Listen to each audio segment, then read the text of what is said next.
بسم اللہ الرحمن الرحیم والحمد للہ رب العالمین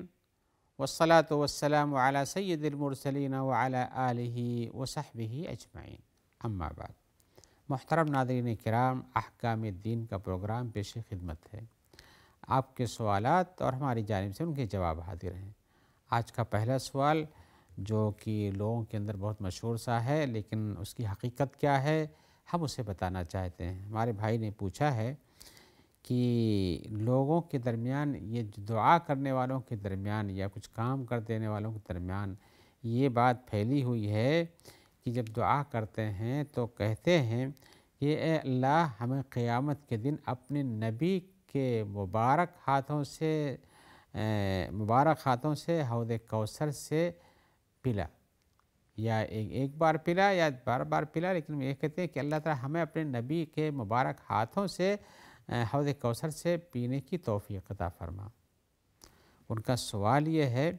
کہ کیا اس سلسلے میں کوئی حدیث بھی ہے کہ جس میں رسول اللہ صلی اللہ علیہ وسلم اپنے ہاتھوں سے اپنی امت کے لوگوں کو حوض کوثر سے پلائیں گے، یا ہے کہ حوض کوثر سے پینے کے مواقع امت کے لوگوں کو ملیں گے؟ وہ پوچھنا چاہتے ہیں کیا اس سلسلے میں حدیث خاص ہے کہ رسول اللہ صلی اللہ علیہ وسلم کے مبارک ہاتھوں سے پینے کو ملے گا؟ تو ہم یہ کہنا چاہتے ہیں کہ بھئی حوض کوثر ثابت ہے، اس کی صفتیں بہت سی وارد ہیں، اور اسی طرح سے متواتر حدیث سے پتہ چلتا ہے کہ حوض کوثر ہے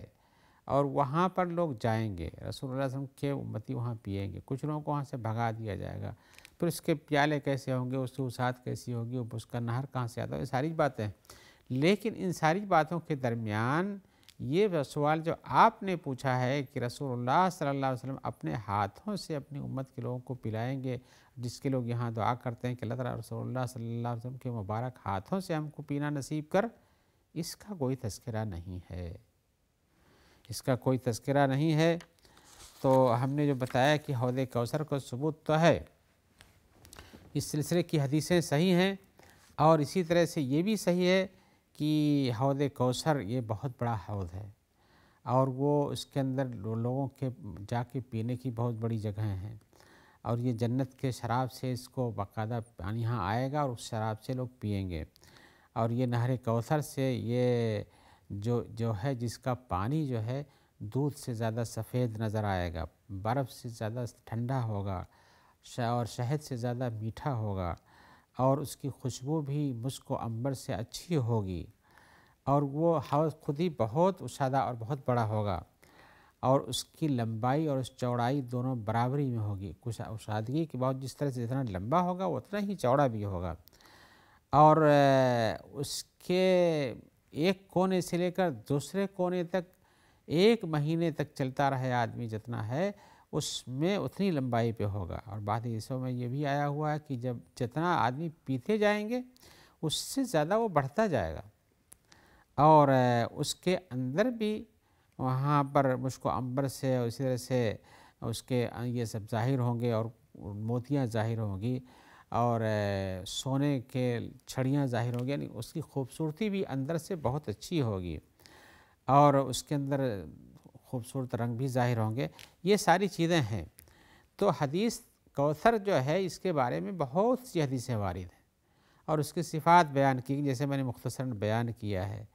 لیکن ان سب کے باوجود کسی حدیث سے اس بات کا پتہ نہیں چلتا ہے کہ رسول اللہ صلی اللہ علیہ وسلم کے دست مبارک سے لوگوں کو حوض کوثر سے پلایا جائے گا۔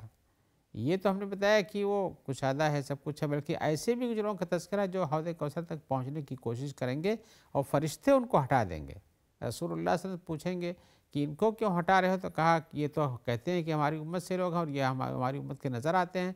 تو آپ کہیں گے، تو فرشتے کہیں گے کہ آپ نہیں جانتے ہیں کہ آپ کے وفات کے بعد ان لوگوں نے آپ کے دین میں کیا کیا نئی چیزیں ایجاد کر دی تھیں، بدعات و خرافات سے بھر دیا تھا، لہذا بدعتیوں کے لیے وہ جگہ مخصوص ہے کہ وہاں سے ہٹا دیا جائے گا، وہاں ان کو پینے کا موقع نہیں دیا جائے گا۔ تو حوض کوثر کے بارے میں جو یہ روایت یہ لوگ کہتے ہیں کہ رسول اللہ صلی اللہ علیہ وسلم کے دست مبارک سے ہم کو پینے کو نصیب ہو، اور یا اس کی دعا کرتے ہیں یا اس کی دعا دیتے ہیں، یہ بے محل نہیں، بے محل ہے،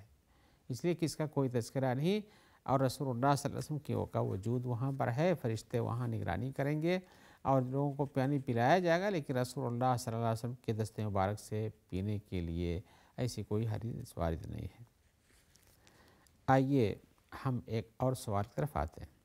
سوال میں پوچھ رہے ہیں کہ ہمارے ہاں مسجد میں ایک آدمی جو اندھا ہے، دونوں آنکھوں سے نابینا ہے، وہ امامت کرتا ہے، جبکہ اس کی امامت کیسی ہے، اس کا حکم کیا ہے؟ دوسرا اعتراض یہ بھی کر رہے ہیں کہ جبکہ وہاں اسی درجے کے اتنا پڑھے لکھے کچھ لوگ جو امامت کے مستحق ہیں وہ رہتے ہیں، لیکن امامت کے لیے ہی آگے بڑھ جاتا ہے، تو کیا نماز میں کچھ فرق پڑتا ہے؟ کیا امام کو بینا ہونا چاہیے یا نابینا کی امامت چل سکتی ہے؟ اس قسم کے اشکالات کا انہوں نے تذکرہ کیا۔ ہم جواباً کہتے ہیں کہ امامت کے لیے جو شرطیں لگائی جاتی ہیں اس میں یہ شرط نہیں ہے کہ اس کو بینا بھی ہونا چاہیے، آنکھوں سے نظر آنا چاہیے، یہ شرط نہیں ہے۔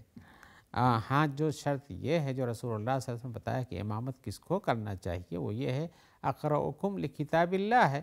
کہ جو اللہ کی کتاب کو زیادہ پڑھنا اور سمجھنا جانتا ہو اس کو حق بنتا ہے کہ امامت کرے۔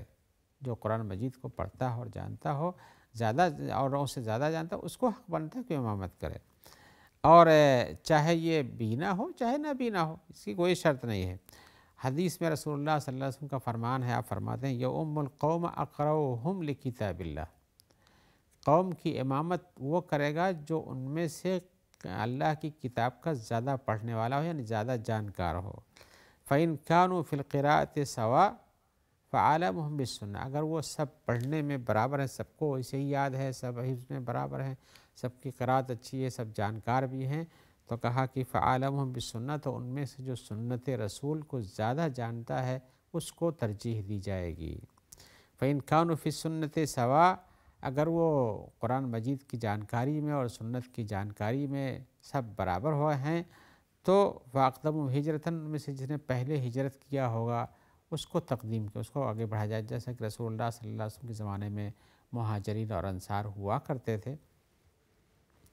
فَإِن كَانُوا فِي الْهِجْرَةِ سَوَاءً فَأَقْدَمُهُمْ سِلْمًا، اور اگر یہ سب ہجرت میں بھی برابر ہیں، جیسے ایک ہی ساتھ سب آئے ہوئے ہیں ہجرت میں جو کھڑے ہیں، جو مستحق ہیں امامت کے، اللہ کی کتاب بھی جانتے ہیں، رسول کی سنت بھی جانتے ہیں اور ہجرت میں بھی ساتھ میں آئے ہوئے ہیں، پھر کیا ہوگا؟ تو کہا آپ نے کہ فَأَقْدَمُهُمْ سِلْمًا، تو اگر ان میں سے جو اسلام لانے میں پہلے ہو، یعنی جس کا اسلام پرانا ہوگا اور لوگوں کے مقابلے مقدم ہوگا اسلام، اس کو تقدیم کی جائے گی۔ تو رسول اللہ صلی اللہ علیہ وسلم نے بلکہ ایک روایت میں سنن کا بھی لفظ ہے کہ جو عمر میں زیادہ ہوگا اس کو بڑھایا جائے گا۔ تو اس سے پتہ یہ چلتا ہے کہ امامت کے لیے جو شرطیں ہیں، جو اوصاف ہیں، ان میں بینا نابینا کا کوئی تذکرہ نہیں۔ جو تذکرہ ہے کتاب اللہ کا جاننے والا ہو، سنت رسول کا جاننے والا ہو، ہجرت میں مقدم ہو، عمر میں بڑا ہو، یا کہ اسلام پہلے لایا ہو، یہ سب اسباب ہیں۔ نہ کہ جیسے آپ نے کہا کہ وہاں ایک آدمی ہے جو کہ اس کی امامت کرتا ہے نمازیوں کی اور خود بینا نہیں ہے، جانتا نہیں کیا ہے آگے پیچھے کیا ہے، تو اس کی امامت صحیح ہے کہ نہیں؟ لیکن میں کہتا ہوں صحیح ہے۔ امام ابو داؤد نے بھی کتاب سنن ابی داؤد میں، سنن کی کتاب، اس میں ایک باب باندھا ہے۔ باب کیا ہے؟ باب و امامت الاعمی، باب اس بیان میں کہ اندھا بھی امامت کرے گا۔ پھر اس کے بعد انہوں نے سند سے روایت کیا ہے، حضرت انس کہتے ہیں کہ نبی صلی اللہ علیہ وسلم نے ابن ام مکتوم کو لوگوں کی امامت کے لیے اپنے پیچھے چھوڑا جبکہ وہ اندھے تھے۔ یعنی آپ کبھی سفر میں جاتے، کبھی جہاد کے لیے نکلتے تو مدینے میں کسی کو امام بنانا ضروری تھا، اس لیے کہ آپ جب تک ہوتے تھے آپ خود امامت کرتے تھے، لیکن آپ کی غیر موجودگی میں کسی امام کی تعین لازمی تھی، تو آپ جاتے ہوئے عبداللہ ابن ام مکتوم کو امام بنا کے جاتے جو کہ نابینا تھے۔ اس سے پتہ چلتا ہے کہ نابینا کی امامت پہ کوئی فرق نہیں، کچھ فرق ہوتا ہے رسول اللہ صلی اللہ علیہ وسلم بناتے ہی کیوں؟ آپ نے بنایا تو دوسروں کو اس پہ اعتراض کرنے کی گنجائش نہیں ہے، جبکہ صحابہ کرام میں بہت سے بینا موجود تھے، پڑھنے والے موجود تھے، لیکن ان کو بنایا شاید ان کو کتاب اللہ کا علم زیادہ رہا ہوگا۔ تو اسی لیے علماء نے بتایا ہے کہ عبداللہ ابن ام مکتوم کو جو امامت ملی تھی رسول اللہ صلی اللہ علیہ وسلم کے زمانے میں جبکہ وہ نابینا تھے، اس سے پتہ چلتا ہے کہ نابینا کی امامت میں نماز کے اندر کچھ فرق نہیں پڑتا ہے، بلکہ کچھ علماء نے یہ بھی کہا کی نابینا کی امامت تو کچھ زیادہ ہی اچھی ہے۔ وہ کیسے؟ کہتے ہیں کہ نابینا کو اگر قبلہ کی طرف صحیح کھڑا کر دیا جائے کہ یہ قبلہ ہے اور مصلی کی جگہ یہ، تم یہاں سے پڑھاؤ نماز، اور اس کے بعد بقیہ نماز تو آدمی اس میں دیکھنے کی ضرورت تو نہیں ہے، تو جتنا ہی کم اس کی نگاہ ادھر ادھر بھٹکے گی نہیں تو اتنی زیادہ سکون سے نماز پڑھے گا اس کی۔ اس لیے کہ انسان کے بھٹکنے کے دو اسباب ہیں، یا تو خیالات میں گم ہو جائے، یا ہے کہ اپنی نظروں کے پیچھے دوڑے، تو کم از کم یہ ایک چیز تو اس کی کم رہے گی۔ تو کہا اس کی امامت تو اور بھی زیادہ اچھی ہے، لیکن اس سے یہ بات اپنی جگہ صحیح ہے کہ رسول اللہ صلی اللہ علیہ وسلم نے ہمیشہ عبداللہ ابن ام مکتوم کو امام نہیں بنایا ہے، بلکہ بیشتر آپ نے ان لوگوں کو امام بنایا ہے جو کہ بینا تھے۔ اس لیے بینا کی امامت، یعنی جس کی بینائی صحیح اور دیکھتا ہے، اور نابینا کی امامت جو کہ اس کی دونوں آنکھوں سے روشنی نہیں رہ گئی ہے، دونوں کی صحیح ہے، اس میں کچھ حرج نہیں ہے۔ حضرت عتبان ابن مالک ایک صحابی ہیں، وہ بھی اپنی قوم کی امامت کرتے جبکہ وہ بھی اعمیٰ تھے، جیسا کہ بخاری اور مسلم میں ان کا تذکرہ آیا ہوا ہے کہ وہ امامت کرتے تھے۔ اس سے پتہ چلتا ہے کہ کسی اندھے کی امامت میں کچھ فرق نہیں پڑتا ہے۔ یہاں ایک بات یہ بھی بتا دوں کہ اگر وقت جانتا ہے، وقت کا پتہ دیا جاتا ہے اس کو کہ بھئی وقت ہو گیا اذان کا، تو اذان بھی اندھا آدمی دے سکتا ہے، جبکہ وقت جاننے کے لیے تو پہلے سورج کا دیکھنا اور سورج کے کتنا سایہ ہوا کتنا نہیں ہوا،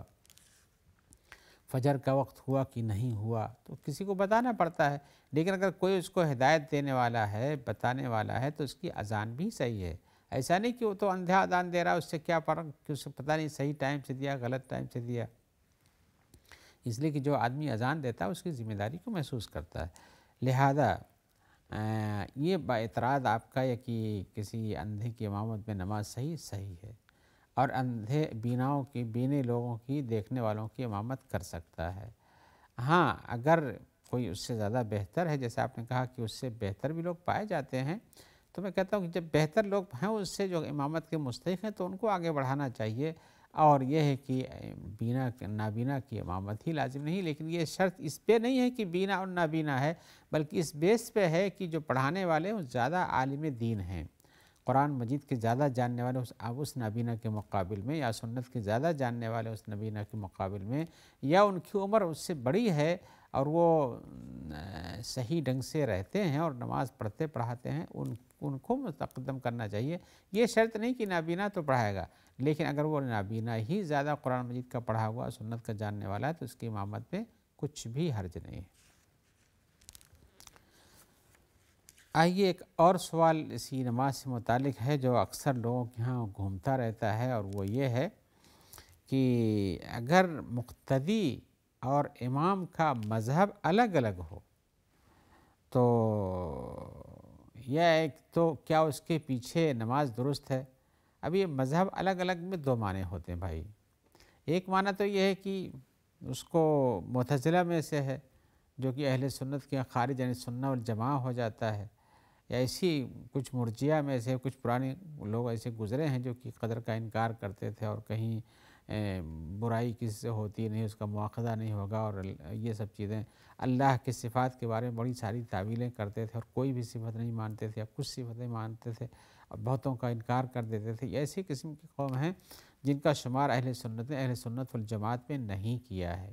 ایک تو خلاف مذہب، جبکہ وہ بھی کہتے ہیں کہ ہم مسلمان ہیں، دعویٰ کرتے ہیں، اور یہ وہ لوگ ہیں جو اہل سنت والجماعت کی جماعتوں میں سے ہیں، لیکن آپس میں ان کے مسلکی اختلافات ہیں، مذہبی نہیں مسلکی اختلافات ہیں۔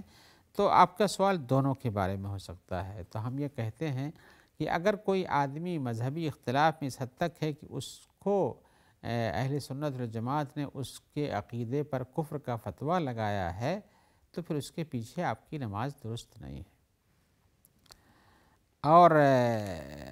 نہیں پڑھنا چاہیے۔ لیکن اگر وہ مسلکی اختلافات میں سے ہے تو اس کے پیچھے نماز پڑھنے میں کچھ حرج نہیں ہے۔ ہر امام جو آگے بڑھ جائے اس کے پیچھے نماز پڑھ سکتے ہیں، اس میں کچھ اعتراض نہیں ہے، اس لیے کہ اصل تو نماز اس کی درست ہے۔ اب آپ کو کچھ شکوہ ہے کچھ احکام کے بارے میں، تو یہ احکام کے اختلافات سے اس کی نماز باطل نہیں ہوتی۔ جب اس کی نماز اپنی جگہ پر صحیح ہے، جس حساب سے پڑھتا ہے، تو پھر آپ کی نماز بھی اس کے پیچھے صحیح ہے۔ اور اس طرح سے ہم تفصیل کبھی کریں گے کہ حدیث میں جو آیا ہے صلو کل خلف کل بر و فاجرین، ہر فاجر و فاسق کے اور نیک کے پیچھے نماز پڑھو، یہ حقیقتاً اسی میں آتا ہے۔ اگر آپ کو کچھ اختراض ہے آپ کی ذہن سے، آپ کے نظریے سے اس کے ہاں کچھ مخالف کام ہیں جن کو آپ سمجھتے ہیں کہ یہ فسق کا کام کرتا ہے، تو بھی آپ کو اس کے پیچھے نماز پڑھنے کی ضرورت ہے۔ لہذا مذہبی مسلکی اختلافات یہ معنی نہیں ہوتے ہیں۔ مذہبی اختلافات جس کا مطلب یہ ہے کہ ایک آدمی کو اہل سنت والجماعت کفر میں شمار کرتے ہوں، ایک کو نہ کرتے ہوں، تو وہ چیزیں پریشان کن ہیں جس کے پیچھے امامت کے بارے میں شبہ ہو سکتا ہے۔ آئیے ہم ایک اور سوال کی طرف چلتے ہیں۔ سوال میں پوچھ رہے ہیں کہ ایک حدیث جس کو ہم سنتے رہتے ہیں وہ کیا ہے؟ لوگ نصیحت کرتے ہوئے کہتے ہیں کہ اپنے والدین کے ساتھ اچھا کا سلوک کرو، اور ان کے مرنے کے بعد ان کے لیے دعائیں کرو اور ان کے لیے نمازیں پڑھو۔ تو کہتے ہیں نمازوں کے بارے میں ایک حدیث سناتے ہیں لوگ کہ یہ حدیث میں کیا ہے؟ ان من البر بعد البر ان تصلی لہما ما صلاتک، بلا شبہ اچھائی کے بعد دوسری اس سے اچھائی یہ ہے کہ تم اپنی نماز کے ساتھ ان کے لیے بھی نماز پڑھو، تم اپنی صلات کے ساتھ ان کے لیے بھی صلات پڑھو۔ صلات کا ترجمہ کرے تو زیادہ مناسب ہے، اس لیے کہ نماز کہہ دینے سے کہیں یہ تصور نہ پیدا ہو جائے کہ نماز جیسی جس کو ہم سمجھتے ہیں جیسے ظہر ہے، اثر ہے، مغرب وغیرہ کی نماز جیسے ہوتی ہے ویسے ہی حدیث میں صلات کر ان تصلی لہما ما صلاتک، کہ تم دونوں کے لیے بھی صلات پڑھو جیسا کہ تم اپنی صلات پڑھتے ہو۔ ان کا سوال یہ تھا کہ کیا اس سے مراد صلات ہی ہے جیسے نماز جس کو ہم کہتے ہیں، یا کچھ اور مراد ہے، اور اس حدیث کی حیثیت کیا ہے؟ تو حقیقت یہ ہے کہ کچھ لوگ جو اس قسم کی باتوں کو سنتے ہیں بلا تحقیق کے اس کے پیچھے چل پڑتے ہیں کہ چلو ایک کار خیر ہے، اس کار خیر کو کرنے میں کیا لگتا ہے، ہم اپنے والدین کی طرف سے اپنی نماز کے پیچھے ہم نماز پڑھتے رہیں گے، ظہر پڑھا ظہر پڑھ دیں گے، اثر پڑھا اثر پڑھ دیں گے، اور اسی طرح سے ہم نمازیں پڑھتے رہیں گے ان کے لیے، اور کچھ لوگ اپنی نمازوں کے پیچھے اپنی نمازیں پڑھتے رہتے ہیں۔ لیکن میں خلاصہ کلام اس حدیث کے بارے میں حقیقتاً ایک لمبی تفصیل پیش کرنے کی ضرورت تھی، اس لیے کہ اس سلسلے میں لوگوں نے بہت ساری باتیں پھیلا رکھی ہیں جو کہاں درست کہاں نہیں درست ہیں، لیکن ہم ان کے جواب کے لیے آپ سے کسی اور موقع پر اس کو پیش کر کے ان کا تفصیلی جواب دیں گے۔ لیکن آج کا جواب یہ ہے کہ یہ حدیث جس کو پیش کیا ہے آپ نے وہ صحیح نہیں ہے، وہ صحیح نہیں ہے، لہذا اس حدیث پر عمل کرنا، صلات کے معنی نماز سمجھ لینا یہ ضروری نہیں، بلکہ اس کا معنی دعا کا ہوتا ہے جس کو ہم کبھی تفصیل سے بتا سکیں گے۔ تو آئیے اسی جواب کے ساتھ آج ہم آپ سے اجازت چاہتے ہوئے امید کرتے ہیں کہ انشاءاللہ جلد آپ سے ملاقات ہوگی، جہاں ہم آپ کے اس قسم کے سوالوں کے جواب کتاب و سنت کی روشنی میں اور تحقیق سے پیش کریں گے، اور امید رکھتے ہیں کہ جب تک آپ ہمیں دعا میں یاد رکھیں گے اور ان لوگوں کو بھی دعاؤں میں یاد رکھیں گے جو آپ تک اس پروگرام کے پہنچانے میں مددگار ہوتے ہیں، اللہ تعالیٰ سب کو خیر سے رکھے۔ السلام علیکم ورحمۃ اللہ وبرکاتہ۔